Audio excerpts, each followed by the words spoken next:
In Forsaken, there are currently 11 survivors, with each providing their own use to the team. There are 3 classes that each of these characters fit into, which are Survivalists, which help keep themselves alive, Supports who focus on keeping others alive and providing passive help, and Sentinels who stun the kill and provide in-your-face help opposed to supports. While each class is very helpful in some way and helps create beautiful team comps, at the end of the day, there has to be one objectively bad survivor, and someone who's considered the worst of them all. That's what we're here to tackle today, which is to see what survivor is the worst in Forsaken. Actually decide which of these characters is the worst. There needs to be a criteria for us to base it off of instead of just kind of vibes and then who you think is the worst. The first thing we're going to be looking at is how useful to the team this character actually is. If they can maybe stun or what kind of utility they can provide. The next thing we're going to be looking for is how well they can keep themselves alive, which is pretty self-explanatory, to be honest. And the last criteria we have is how often they can actually provide use to the team. This is an interesting category, I feel like, since while some abilities may seem really good, like Builderman Turret, they can be destroyed super easily, and it takes a long time for it to come back and build. With all 3 categories explained, it's time to get into who really is the worst. To get some obvious characters out of the way, every Sentinel is going to be skipped, since there's no way any of them could be considered the worst character. In this class, we have Shaleski, who has a self-heal and a stun, making him an amazing character. Chance, who has long range, and sometimes the option to have the most health in the game at 130. Two-Time, who has the second life, and has the ability to lifesteal and a stun. And lastly, Guest 1337, who has the highest base health, 2 damage reduction abilities, and a stun.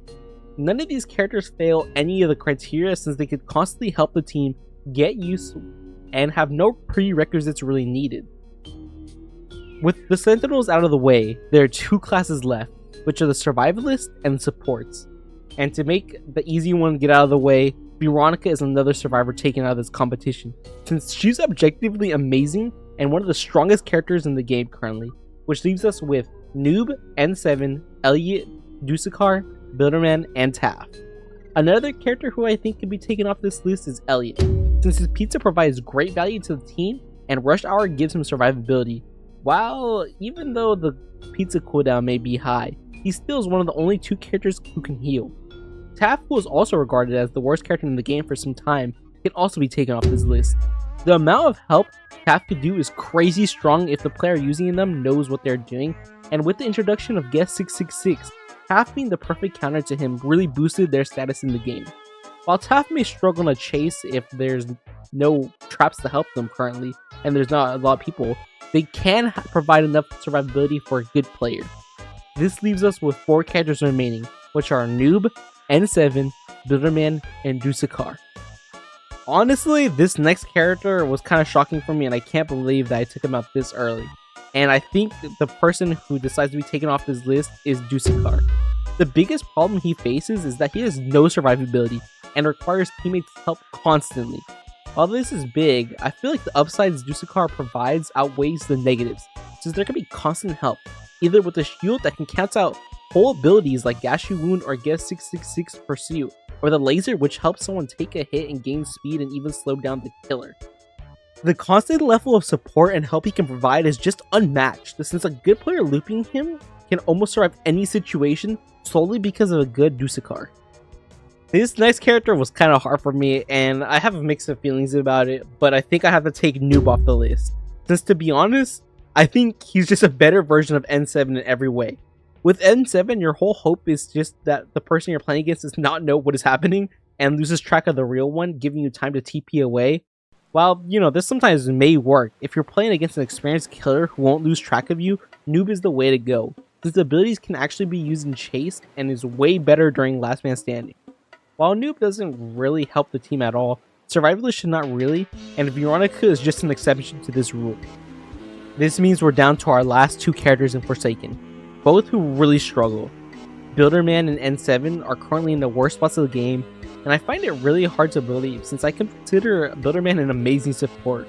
The problems he faced though are that his cooldowns are so long and his buildables are so easy to destroy.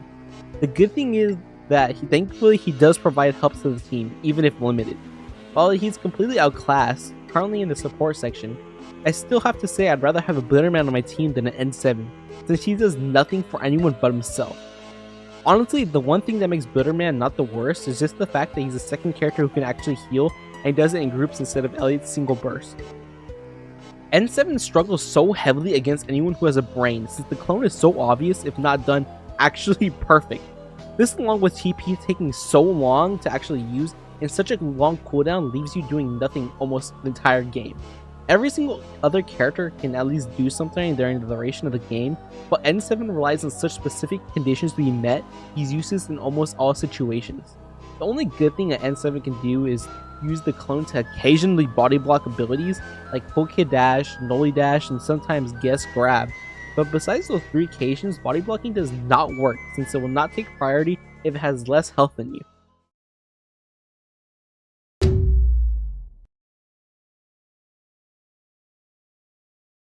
With all these factors listed and how the N7 experience is just kind of boring, I would have to say he's the worst survivor in the game.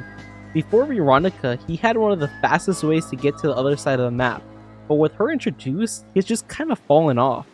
If you had the option between Noob, Veronica, and N7, it's kind of just hard to justify choosing him. With all of these reasons, let me know if you agree that N7 is the worst character in the game, or in your opinion, who it is. If you finish this video, please consider liking and subbing, since I'm a small creator just trying to grow.